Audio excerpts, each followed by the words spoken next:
દર વર્ષે એ જ વરસાદ, એ જ વિનાશ અને એ જ સવાલ. શું આસામના લોકોની કિસ્મતમાં દર ચોમાસે પૂર જ લખાયું છે? કે પછી કુદરતી આફત સાથે ક્યાંક ફ્લડ મેનેજમેન્ટની ખામીઓ, નદી કાંઠાના ધોવાણ, જૂના પાળા અને લાંબા ગાળાના આયોજનનો અભાવ પણ આ નુકસાનને વધારે ગંભીર બનાવી રહ્યો છે? નિષ્ણાતો કહે છે કે ભારે વરસાદ અને ઉપરવાસમાંથી આવતા પાણી મુખ્ય કારણ છે, પરંતુ નદીમાં વધતી ગાદ, ધોવાણ અને પૂર નિયંત્રણના પડકારો પણ નુકસાનનું પ્રમાણ વધારી શકે એવું હાલ લાગી રહ્યું છે.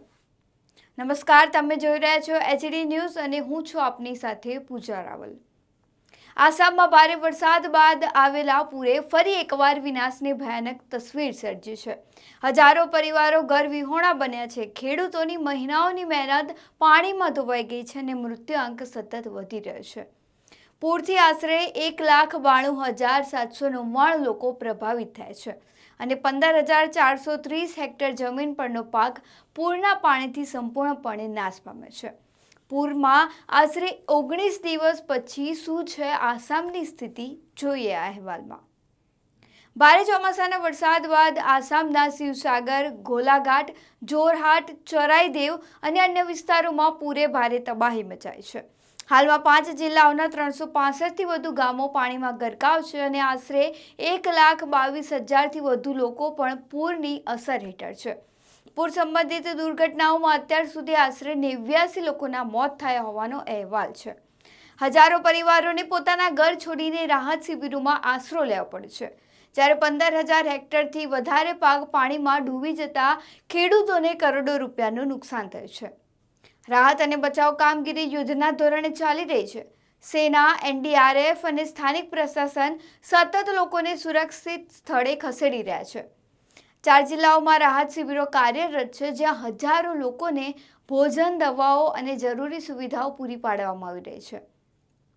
આ ગંભીર પરિસ્થિતિમાં રાજ્ય સરકારે અસરગ્રસ્ત લોકોને મોટી રાહત આપતા તમામ લોનના હપ્તા પર 6 મહિનાની છૂટ આપી છે. સાથે જ PM સૂર્યઘર યોજના હેઠળ 9,289 લાભાર્થીઓ માટે 41,67,00,000 રૂપિયાની રાજ્ય સબસિડી મંજૂર કરી છે, જે સીધી તેમના બેંક ખાતામાં જમા કરાવવામાં આવશે. તો બીજી બાજુ મુખ્યમંત્રી હિમંતા બિસ્વા શર્માએ જણાવ્યું કે રાજ્ય સરકાર દરેક અસરગ્રસ્ત પરિવારની સાથે મજબૂતીથી ઊભી છે. બીજી તરફ વેદાંતા ગ્રુપ અને તેના ચેરમેન અનિલ અગ્રવાલ દ્વારા રાહત અને પુનર્વસન માટે 7 કરોડ રૂપિયાનું યોગદાન આપવામાં આવ્યું છે. આ બદલ આસામના મુખ્યમંત્રીએ લોકોની પડખે ઊભા રહેવા બદલ તેમનો આભાર પણ માન્યો છે. જોકે કેટલાક વિસ્તારોમાં પાણી ધીમે ધીમે ઉતરી રહે છે, છતાં અનેક નદીઓ હજુ પણ ભયના નિશાનથી ઉપર વહી રહી છે.